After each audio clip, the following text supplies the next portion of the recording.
Hello everyone, a very pleasant day to you. I hope your day has been going great. I am Becky Usoro.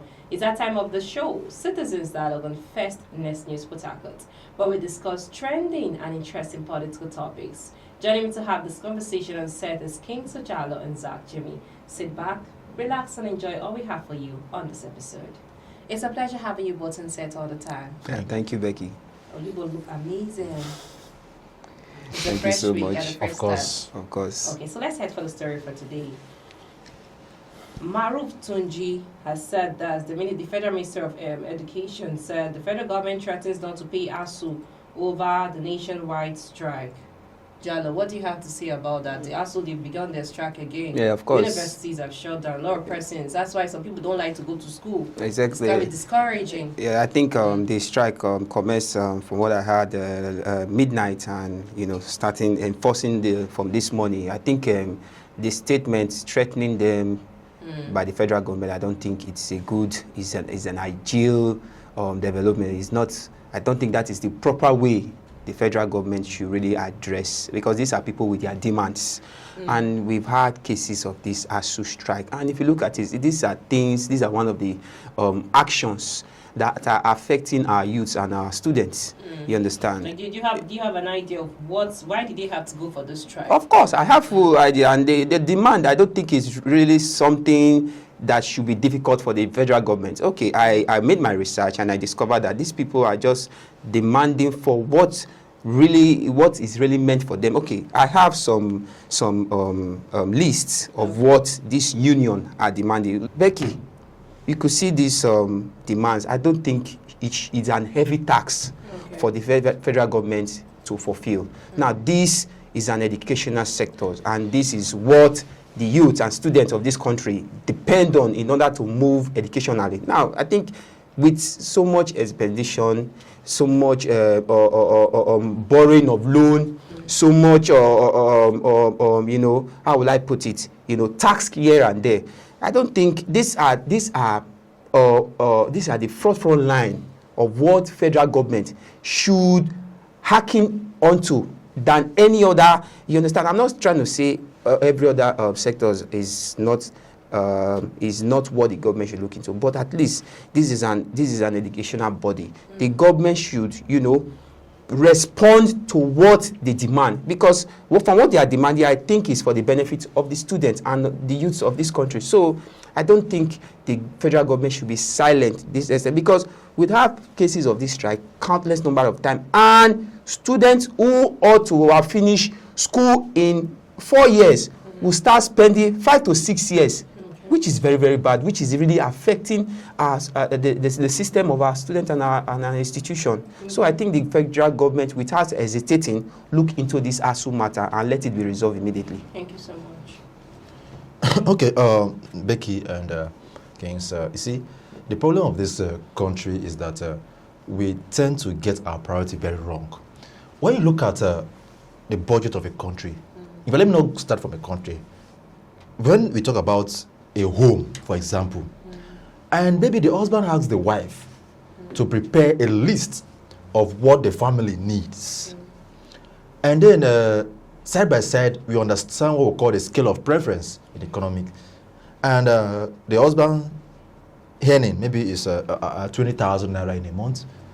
The wife, who is knowledgeable, who is concerned about the welfare of the children, will plan a budget according to the amount given to her, without any form of bias, but put into consideration the scale of preference. What is important for my children? What should I get? Should I get this and that? What should wait till another time? But the problem in Nigeria is that, yes, we fail to prioritize what should be prioritized. In a sane climate, education is not something we should second guess. Exactly. In a sane climate, education is not something we should sweep under the carpet. Look at the budget, a mark for education in Nigeria. Then you will now begin to ask yourself a question: are we really interested in pushing education to the next level? And the answer is just very, very, very no. All right, we're talking about borrowing, we're talking about a low fiscal income, we're talking about this low budget and all of that. But how much have been interjected into the financial institution of our country? They came up and they said one thing is called NEL fund. NEL fund meaning a scholarship scheme, all right, where students where they will pay augment whatever for students. Then I ask the question: what is the sharing formula? What is the nominating formula on how you go against people who benefit from this NEL fund funds? But at the end of the day, it turns out to be that it is not addressing the basic issues. It is not addressing the basic issues. A situation where Asuu, they had agreement with the federal government in 2009, and up to today, we are still having back and forth. Today we're on strike, tomorrow we're on strike. I was a victim of that because during my time in university, I stayed at home for over how many years because of this same strike. Exactly. You can't get that in a same climate. Imagine. Where I have colleagues, where I have mates in other countries that studied the same time with me and they graduated, and I'm still at home. When Nigerians will say, oh, time is money, time is of excess, but we spend much of our time doing the wrong thing, and our leaders seem not to be understanding. But from the federal government, let me talk about the federal government. Government is continuity, and I understand that. One thing I understand about the government is that they'll say, oh, it's not in my administration. We are not the one that entered this agreement. That is so insignificant at the moment. In how much is government, whether it is myself who is the Minister for Education or you are the one who is the Minister of Education, in how much there's an agreement, you are supposed to follow the agreement. But we are living in a country that we don't follow agreement. Okay, on the side of Asuu, what was your agreement before you said you will go back on strike? Because on the other side, why we blame the federal government, let us also blame the Asuu. It's as if the Asuu are not even serious themselves. I say that what Asuu do is that when they are hungry, they will just call one of their two association culture, let's go on strike. And when they just give them a small thing, they enjoy. And when that money gets finished, they relax. And they stick back on strike. So, it's just like, yes, that's true. It's just like you have an issue with somebody, a loan, maybe a debt. Yeah. And the person owes you 10 naira. And the person gives you a 3 naira. And you know, this person is not a serious person. You need to cry and cry before the person gives you another money. There will be a time you will starve yourself and say, Oga, we no go gree, we no go gree. You are according to weekend, you say, you say, I want to collect what? My full money today. Even if it's not full, at least pay me 80%. So that when I know that I live here, I knew the stress it took me before he could pay me 20%. But Asuu, it's as if when they just give them 1 naira. Oh, that everything should scap it. When that one finish in the pocket again, they'll come again. Don't be surprised. See Tunja Lausa who has come out to say no pay, no work. Tomorrow they'll go, they'll dialogue. And in addition to that, and they'll give them. They'll say to them, they will not come out to tell Nigeria what they give them. Then when that money finishes, they will come back again. Why not do this strike once and for all? We stand our ground. We started doing Chris Gige administration as the commissioner, as the Minister of Employment. Now we are seeing it is the Tunja Lausa. Why can't we have a consistent effort? Why is Asuu, all right, having a diverse opinion, a diverse request for their demand? And stand your ground and get your point. In addition to what you said, you see, I think this Asuu strike is now like a sector now in Nigeria, because it has been on a constant roll. Let's be honest, it's not like a sector that people benefit from it. Oh, when Asuu strike, there are people. If you look at it very well, it looks as if there are individuals who are really partaking, who are benefiting from this so-called. That may be true, because it has from this so-called strike.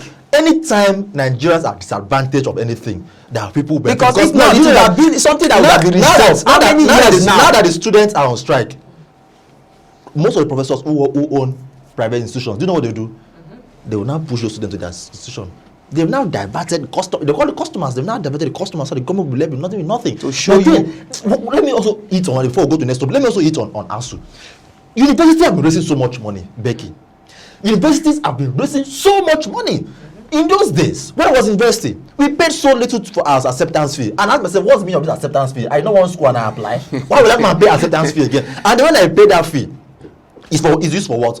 Who accounts for those money? Yeah. Now, the money has increased geometrically to something that I cannot even tell. We are talking about 200, 300, I'm not even talking about school fees. I'm not even talking about those simple and those students buy. So this university, I feel they have a way of, all right, pressing up on the students. They be suffocating the students. The poor man can no longer go to school. What have the university been doing with this money Do they tell Nigerians that this money have been sent to the federal government, and the federal government do not refuse to remit or do anything for them? And the government is helping. So while we talk about Asuu, let's also talk about the federal government, sorry, the school as well. Are they trying? You increase school fees. In fact, they can make a student not to graduate because he or she refused to pay a certain amount of money. Do they consider the stress of that children, of that student who had studied overnight, who had gone through trials, who had gone through difficulties to make it to that era? I've seen lecturers who are very rude.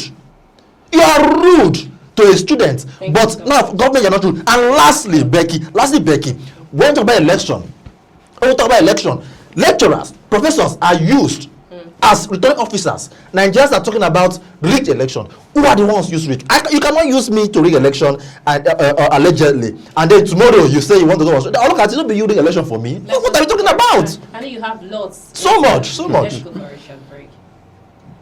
I hope you're enjoying the show. Citizens Dialogue on First Next News Port Harcourt. Let's go for a short break. Please stay with us. Welcome back to the show, Citizens Dialogue on First News Port Harcourt. I am Becky Usar. Zakno, you were saying something about the Asuu. Yeah, so the whole thing is that my last is that while we blame the Asuu, it should also be the federal government. It's a two-way thing. The both parties should come to a compromise, understand that whatever they are doing, all right, the reciprocal effect, all right, is the Nigerian students who do not have a say. So they should understand that it's not about themselves. It's about the poor Nigerian student. I use them poor because, well, thank you I'm so not more much. than that. APC chieftain Priest Paul Ikone has expressed optimism that the leader of the indigenous people of Biafra, IPOB, Nnamdi Kanu, will eventually regain his freedom despite what he described as opposition political interference in the process. Jallo, what do you have to say on that story? In the issue of Nnamdi Kanu, I think